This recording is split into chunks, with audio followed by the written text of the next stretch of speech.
Now, verse 1, chapter 40. In the 25th year of our captivity, in the beginning of the year, the 10th day of the month, in the 14th year after the city was smitten, on the very same day the hand of the Lord was upon me and brought me there. Now, Jerusalem is destroyed. Temple's burnt.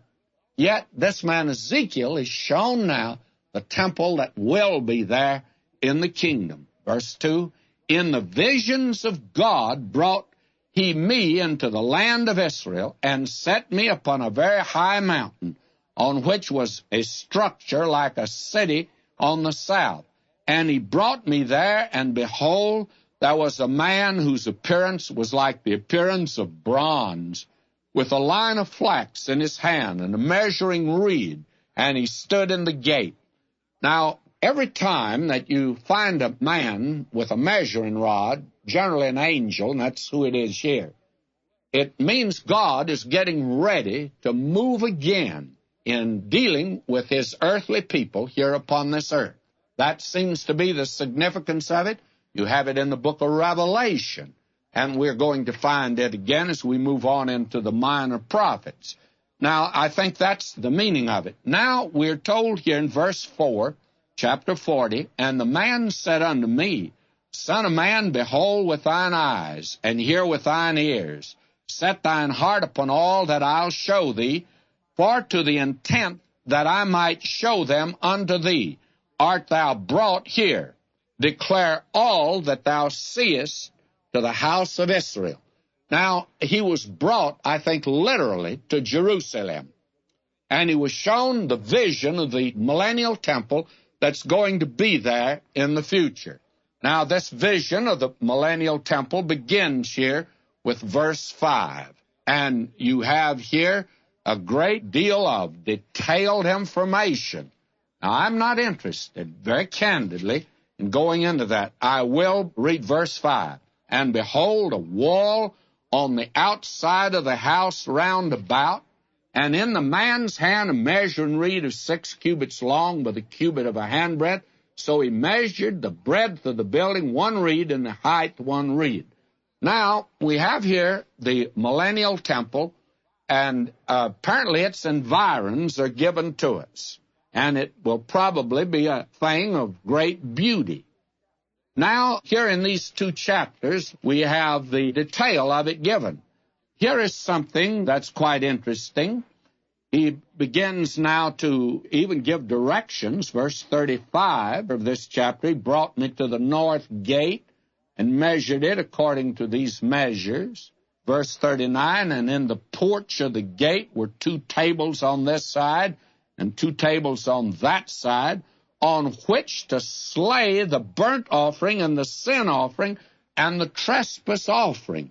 Now, apparently the sacrifices are going to be repeated, and when we get to the worship in a few moments, we'll see that.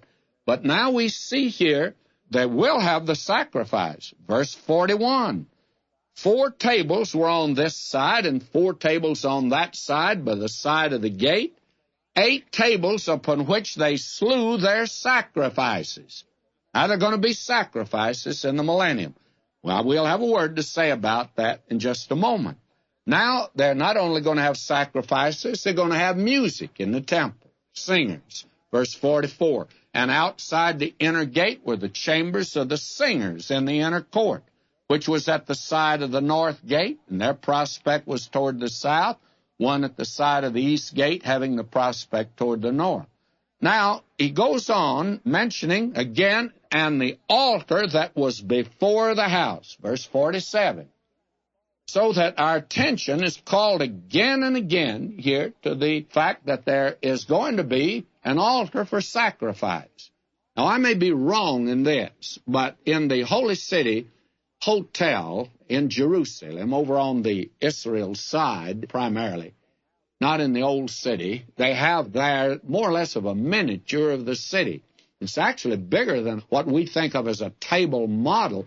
It covers quite an area there. And it gives you some idea about how Jerusalem looked in the days of Herod, which means the days of Christ. There's the temple there, by the way.